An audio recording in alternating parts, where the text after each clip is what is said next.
Let's see, what is it that we need to know, receive from spirit, from the divine, delivered by the fairies today. And I just stopped shuffling really quick because it already came. The fairies, yes, they are playful. This is the deck that we are using today. And they are playful, but they like to fly. And yeah, they didn't want to make us wait in any single way. So the energy is already here. So let's see it. So this is our card, the Sacred Circle. Okay, I want you to see it. You can see here the sacred circle, right? And also like the stepping stones to get there. It feels sacred. And it feels also like quiet, calm, collected in some way, a place that is conducive to stillness. So I want you to embrace this as we dive deeper on the meaning of this card. Unity and protection. You are part of a greater whole. So remember, yes, we are talking the sacred circle. So remember, the circle has been sacred, figure in so many traditions. We say many times, yeah, this person is in my inner circle, or in my circle of love people, whatever. So we include them in that way, right? Sometimes when we speak about loved ones or people that are aligned, right? So that is a way to refer to the circle as well. Everyone and everything that we want to keep close to us, that is dear to us. But a circle also, yes, is for inclusion, right? It's for inclusion. It's to include the people, as I was saying, the experiences, maybe the feelings, any elements that connect deeply with us, right?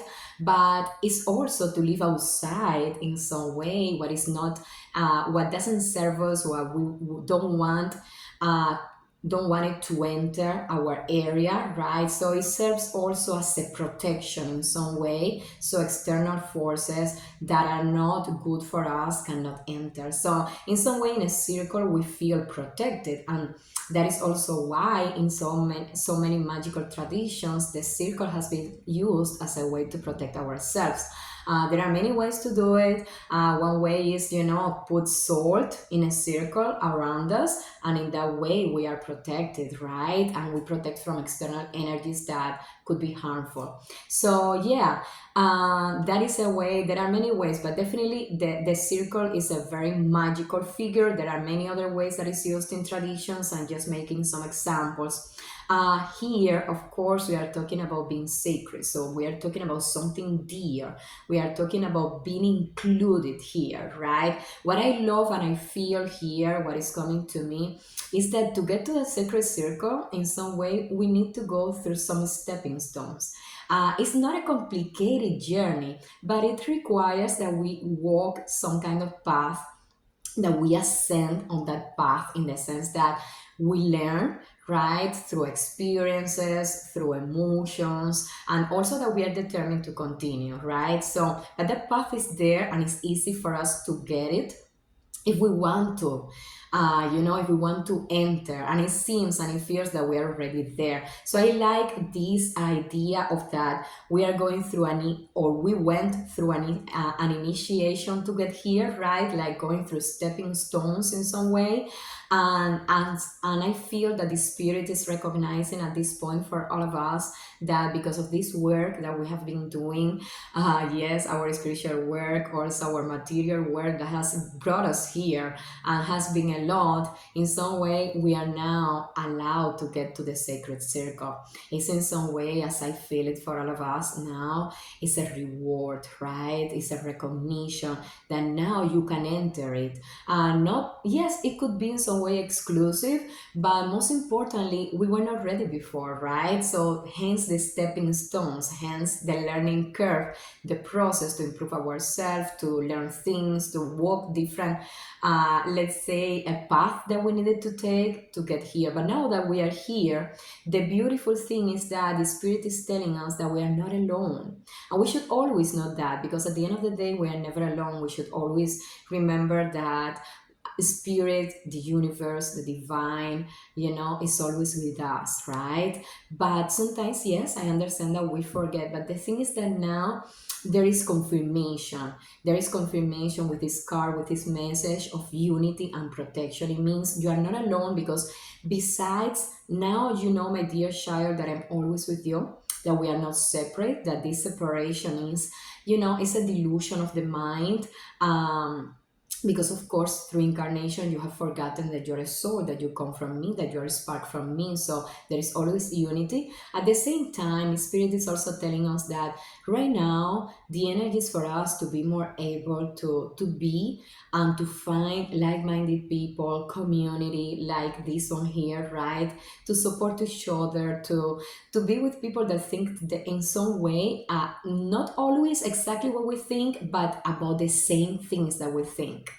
And that is something beautiful that I feel. That sometimes we are scared in the world and we don't even connect with anyone that at least is interested in the subjects that we are. But here we are, and we can have different opinions about them, or we can have in different stages of our evolution. But at least the important thing is that we are interested in some way in the same subject. So yes, there is unity. There is also support. There is also kindness. There is also the intention to uplift each other, and that is unity. And the protection comes from that as well. And it's a spirit also reaffirming that he, she, they, it, in whichever way spirit connects with you or resonates with you, is always here also to protect us, that the forces of the universe, nature, the elements, right, are also protecting us. So it's a way for us also to leave behind a little bit that fear that sometimes we experience, which is also normal as part of the human experience, right? And yes, you are part of a greater whole. It's part of that. We are not just this little tiny individual that we believe we are in a human experience, incarnation.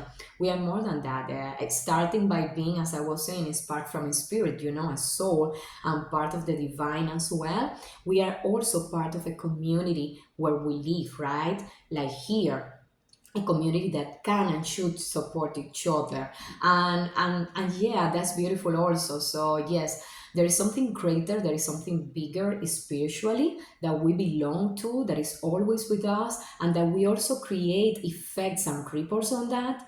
But at the same time, in the material world, that we are, yes, obligated to be, as we incarnated, right? And to have experiences, and to go through this journey, these lessons, these teachings, we're also part of something bigger. Sometimes it's starting, yes, by the family, maybe the neighborhood in some ways, the communities, the online communities that like this one, and of course our countries and the world itself. So on that material world, we are also part of it, and sometimes yes, it can feel scary, and that's why finding our community, our like-minded people, our tribe is so important, to be included in that circle, to support each other, help each other, and at the same time to know that there is something, yes, sacred in this world, that sometimes seems that nothing is sacred anymore, that everything is up for sale, right? And that, yeah, everything is just out there, and nothing seems sometimes like respected or loved anymore. There are still things that are, right, and that starts with us as individuals, and then that spreads to the whole community. And yes, I know that we feel that as an individual we are so tiny, but wave by wave we make up the ocean, and we're a wave of the ocean, right? So we can unite and create the changes that we want to bring, but at the same time, as we unite with our people, our tribe, we are also protected, and we also realize that we are part of something. And this is I'm just explaining all the meanings of belonging to this sacred circle. But the most important thing, my dear souls, is to understand that we are part of that, and that spirit is sending confirmation to make us feel a little bit more at ease, right? And to, in some way, yes, give us a little bit of peace, taking away some kind of fears that could be still lingering in us, right? As we feel sometimes so alone, right, with our own struggles, that sometimes they are different, they are similar than the ones that the other person next to us has. But at the end of the day, we are as individuals the ones that need to deal with them. And when even your loved one tries to understand you, you still sometimes can feel alone because you are the one who is walking that journey. No one can. Some people are by your side, but still it's your own journey. You need to undertake it, you need to overcome it, you need to conquer it. So sometimes it feels so lonely, but we are not lonely. And if by any chance we feel like that, let's reach out to community, to friends, to the divine, to spirit. Let's pray. There is so much comfort in prayer, and it's because of that, because it connects you, it helps you remember that we are connected, and always remember the spiritual practices that we speak about: meditation, grounding, walking in nature, affirmations, visualization, all of that, to remember this unity, this protection, this belonging. But that is already here, and spirit is confirming. Okay, my dear souls, so this is our card today. I hope it connects with you in some way, maybe resonates, gives you guidance, clarity, or the confirmation that you were needing today, or the support in some way. And yeah, I hope that you receive it as I do as well. And thank you for this energy that is all yours. It's all of us here today.